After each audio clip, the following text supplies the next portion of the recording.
नमस्कार साथियों मुख्यमंत्री का पर्ची निकल गया मध्य प्रदेश, छत्तीसगढ़, राजस्थान में। लेकिन मंत्रियों का पर्ची निकालना मोदी जी के लिए भारी पड़ा। कहीं ना कहीं बहुत ही मुश्किल से मोहन यादव की कैबिनेट के लिए मंत्री को चुना गया और मंत्री चुनने के बाद और एक लाइन से शिवराज सिंह की करीबियों का कहीं ना कहीं पत्ता साफ हो गया। और ये साफ हो गया कि मध्य प्रदेश के भीतर 2024 के लोकसभा चुनाव में जाने से ठीक पहले नरेंद्र मोदी जी शिवराज की ताकत को कहीं ना कहीं पूर्ण रूप से समूल कहे एक जड़ से उखाड़ फेंकने की कोशिश करते हैं। शिवराज सिंह चौहान की किसी भी करीबी को मध्य प्रदेश के भीतर ताकतवर नहीं रहने देना चाहते हैं। दिल्ली दरबार से उनको मैसेज मिला कि आपको दक्षिण जाना होगा, यानी मध्य प्रदेश छोड़वाना चाहते हैं। अब जो है राजस्थान की बारी है।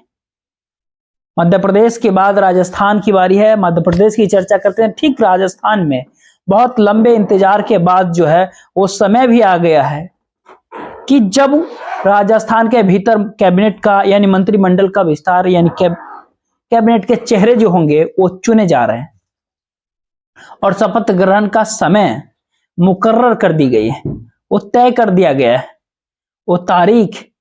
अब सवाल ये उठता है कि जिस तरीके से मध्य प्रदेश के भीतर मामा यानी शिवराज सिंह चौहान को कहीं ना कहीं जड़ से उखाड़ फेंकने की एक मिशन सा चल पड़ा है। इसको मिशन इसलिए भी कहते हैं क्योंकि 165 जनसभाएं करके 10-12 दिनों के भीतर जिस व्यक्ति ने रिकॉर्ड तौर मध्य प्रदेश में जीत दिलवाई, उस व्यक्ति को कहीं ना कहीं चाय में पड़े मक्खी की तरह निकाल कर करके उस नेता को फेंक दिया। मोहन यादव नए नवेले मोहन यादव मध्य प्रदेश के मुख्यमंत्री बना दिए गए पर्ची निकाल करके, पर्ची सिस्टम से, लोकतंत्र के पर्ची सिस्टम। जी हाँ, लोकतंत्र के पर्ची सिस्टम। और ठीक उसके करीबियों को, अब उनके करीबियों को मंत्रिमंडल से दूर कर दिया गया। इसीलिए राजस्थान के भीतर भी यह सवाल खड़ा हो गया है। वसुंधरा राजे की नजरें हैं, महारानी ताक रही हैं यानी देख रही हैं कि उनके करीबियों का हश्र क्या होगा। और हश्र करीबियों का ही नहीं बल्कि वो करीबियों के हश्र से ही महारानी का भविष्य जुड़ा हुआ है। भारतीय जनता पार्टी के भीतर नरेंद्र मोदी वाली, भाजपाई वाली वसुंधरा राजे सिंधिया का कद क्या होगा, पद क्या होगा, उनकी हैसियत कितना होगा, रसूख क्या होगा राजनीति के भीतर, ये तय भजनलाल शर्मा के मंत्रिमंडल से तय होगा। यानी मंत्रिमंडल जो भजनलाल के मंत्रिमंडल होंगे शर्मा के, क्या वसुंधरा राजे सिंधिया के लोगों को क्या जगह मिलेगी? ये सवाल को टिकट वितरण के दौरान से अगर देखिएगा तो जब पहली सूची आई थी राजस्थान के भीतर भारतीय जनता पार्टी की प्रत्याशियों की, तो उसमें वसुंधरा राजे के समर्थक, वसुंधरा के खास करीबी लोग जितने भी थे, सबके टिकट पे कैंची चल गई थी, सबके नाम काटे गए थे। उस दौरान खलबली सी राजस्थान प्रदेश के भीतर मच गई थी। कई बैठकें की हुई, बैठक के दौर चलने लगे। दिल्ली के भीतर भी वसुंधरा राजे सिंधिया और दिल्ली वाली जो नेता है, उनके जो लीडरशिप है, उन दोनों के बीच बातचीत हुई और दूसरी सूची से वसुंधरा के खास लोगों की टिकट देना शुरू किया गया। लेकिन वहां पर भी बहुत बड़े ही, ये कहे कि बहुत ही शातिर अंदाजों में, बहुत ही सधे हुए मंजे हुए तरीके से वसुंधरा राजे सिंधिया के सबसे खास लोग थे, जिनको कहते हैं कि राइट हैंड, विश्वास पात्र, सेनापति, मतलब तमाम तरह के नाम देते हैं। उन सारे लोगों का नाम टिकट कट गया। ऐसे लोग जो वसुंधरा राजे सिंधिया से लगाव रखते थे, जुड़ाव रखते थे, उनसे आत्मीयता था, उन नेताओं को टिकट दे करके यह संदेश दिया गया राजस्थान के भीतर कि वसुंधरा के खास लोगों को पूरी तरीके से दरकिनार नहीं किया जा रहा। नरेंद्र मोदी वाली भाजपा उनका भी सम्मान कर रहे हैं, उनको भी चुनाव मैदान में उतार रही है। जी हाँ, अब जो बारी है मंत्रिमंडल की घोषणा का। मंत्रिमंडल के भीतर वसुंधरा राजे के करीबी होंगे या फिर नहीं होंगे, ये पूरी एक लंबी लिस्ट है वसुंधरा के खास विधायकों के, उनके नामों के, उन एमएलए के।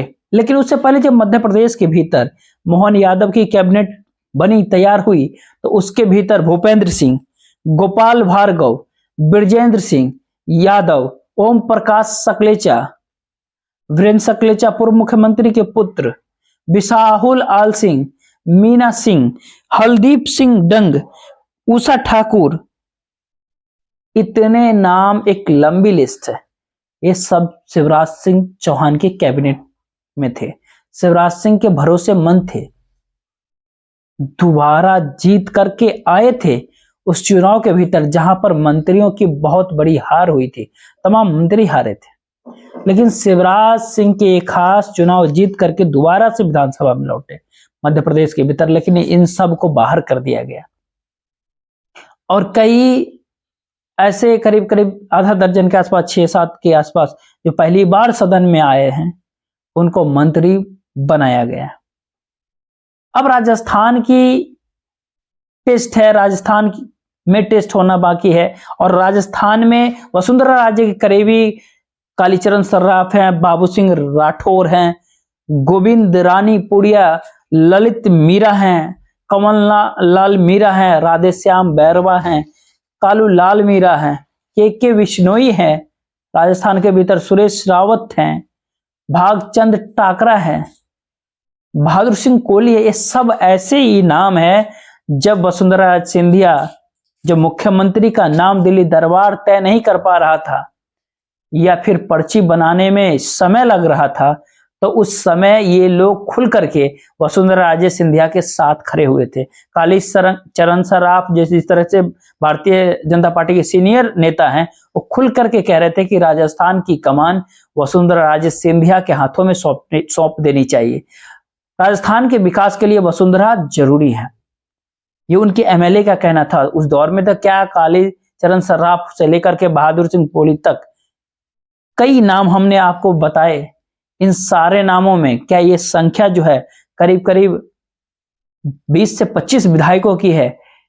ये 20-25 ऐसे विधायक हैं जो आज भी वसुंधरा के करीब है। क्या उनमें से कुछ लोगों को मौका दिया जाएगा, किसी को मौका मिलेगा, कैबिनेट के भीतर उन्हें जगह मिलेगी, या एक सिरे से जिस तरीके से मध्य प्रदेश यानी एमपी अब राजस्थान के लिए क्या एक सैंपल हो चुका है। पहले मध्य प्रदेश के भीतर जो होता है वो राजस्थान में भी ठीक वैसा ही होता है। पहले जैसे मध्य प्रदेश के भीतर पर्ची निकली और मोहन यादव का नाम देख करके भोपाल से लेकर के और दिल्ली तक की सियासत पूरी तरह से सन्नाटे में चली गई। ये मोहन यादव कौन है, गूगल पे लोग फोटो निकालने लगे, सर्च करने। मोहन यादव में भी कंफ्यूजन था कि यही फोटो मोहन यादव के है भी या फिर नहीं है। और फिर क्या हुआ, फिर उसके बाद पर्ची निकल गई राजस्थान प्रदेश की, और वही हुआ, भजनलाल शर्मा पर्ची में नाम आया और फिर गूगल पर भजनलाल शर्मा के फोटो खोजे जाने लगे। जी हाँ, अब फोटो मिल भी रही थी तो उसको सत्यापित करना पड़ रहा था कि यही भजनलाल शर्मा है, कहीं किसी और भजनलाल शर्मा का नाम न चला जाए। तो ऐसी परिस्थिति में फिर से आशंकाएं की एक जो दौर है वो कहीं बलवती मिल गई है उसे, और ये राजस्थान प्रदेश के भीतर, क्योंकि मध्य प्रदेश के भीतर मुख्यमंत्री की पर्ची जो है जैसे निकली वैसे ही जयपुर के भीतर भी निकली। जैसे भोपाल के भीतर शिवराज सिंह चौहान के करीबियों को जो है वहां पे दरकिनार कर दिया गया और छाट दिया गया, उसको कह दिए, एक सब तरह से कह सकते हैं जो दरकिनार कर दिया गया। अब ऐसा ही आशंका क्या राजस्थान में भी आशंका जताई जा रही है कि राजस्थान के भीतर भी क्या ऐसा होगा। वसुंधरा राजे सिंधिया के करीबी क्या दूर होंगे, दूर बैठ करके देखेंगे शपथ ग्रहण समारोह को।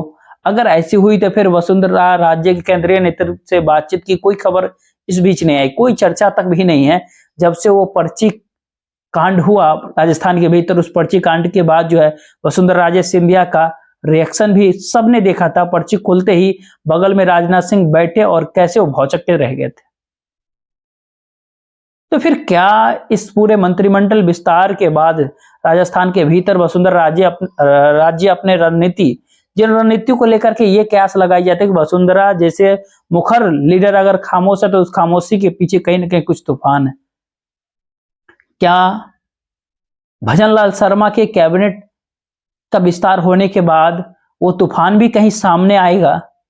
क्या वसुंधरा राजे सिंधिया कि उस राजस्थान की उन रणनीति को क्या अंतिम रूप देगी जो 2024 के लोकसभा चुनाव के पहले जो उनके दिमाग में चल रहा है, जो उनके मन में चल रहा है, जो जहन में चल रहा है? क्या शिवराज सिंह चौहान मामा जो कुछ भी सोच रहे हैं उस सोच में और वसुंधरा की सोच में कोई तार जुड़ेगा क्या?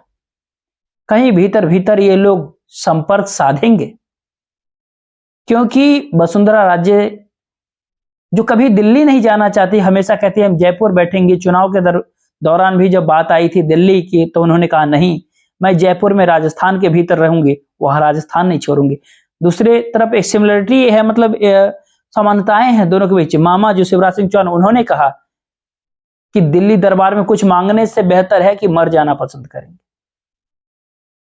मैं मध्य प्रदेश में रहूंगा, अपने बहन भांजी भांजियों के साथ रहूंगा, ये शिवराज सिंह चौहान का बयान आया था।